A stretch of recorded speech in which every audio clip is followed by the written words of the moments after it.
Hello and welcome to Special. My name is Anastasiya Lavrina and now I'm joined by Mr. Ahmedou Ould-Abdallah, former Special Representative of the United Nations Secretary General for West Africa and also United Nations Special Envoy for Somalia. Warm welcome.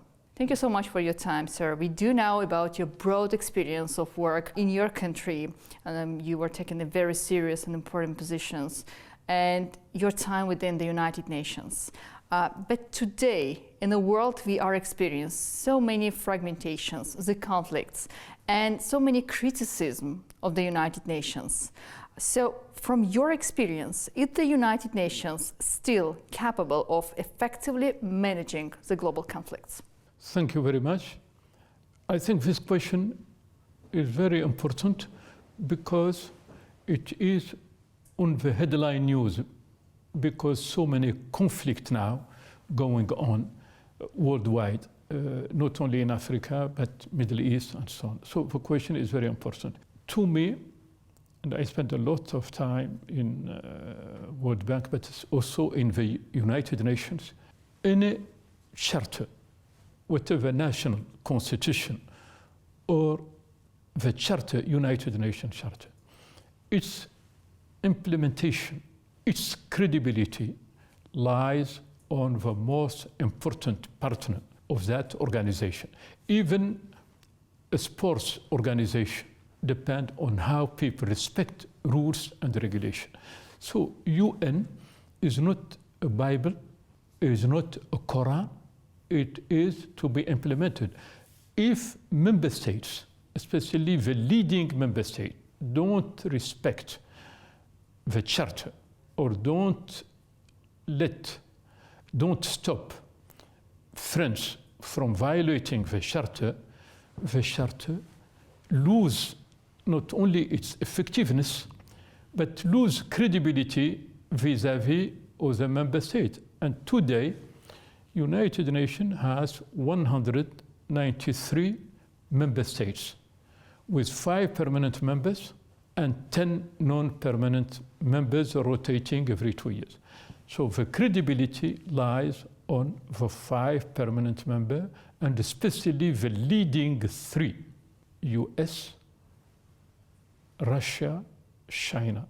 Indeed, UK and France have a role, but the leading 3, very important, including Japan, who is a great contributor on the budget, not on Security Council, but on the budget. Sir, I do know about your broad experience of work in Africa as well. African continent, very rich continent, but unfortunately most of the countries are still poor, facing the inequalities, the conflict, the civil wars, and etc. And one of the countries where you spent enough time is Somalia. The country where the division, there's a presence of the terrorist organization Al-Shabaab affecting the daily life of the ordinary citizens. How do you perceive the situation in that countries? Is it still moving to the peace process, or what is the key reason for such a huge division within the society? This is, once again, this is an excellent question. Why? Because it is on the headline. It is on the daily life of citizens. And to me, it is very important because contrary to many African countries, and to even a country like your country here, Somalia is unique in a sense that all citizens speak the same language, have the same religion, which is not the case in Afghanistan, which is not the case in Somalia, in Sudan, to mention 2 conflict-affected countries. Not even the case in Libya. They all are Arabic-speaking, Muslim, but not the same background between East, West, and South. Somalia is a case study. Same language, same geographical continuity, same religion. Why the conflict? My personal opinion, almost a conviction, and based on what I have seen in 2 other countries, is the more a conflict lasts in time, the more people get used to it, and the more it becomes an economy. No one no political leaders, I'm not talking of citizens, no political leader wants the end of a conflict because it has become their full-time activity. And this is sad for Somali, excellent, hard-working people. Everywhere they go, whatever in the US, in Scandinavian country, in Africa, like Kenya, they are hard-working, successful country. But conflict lasting become a business to the leadership. Today, we are here at the XIII Global Baku Forum, where you can meet a lot of people from different countries in the world, high-level officials who came together to come up with some ideas on how to proceed, how to move forward in quite a divided world, which is now in transition. What is your vision of the situation? What's your understanding? And how do you see this world in, let's say, next couple of years? Thank you. Yesterday, we had the opening statement of the president here.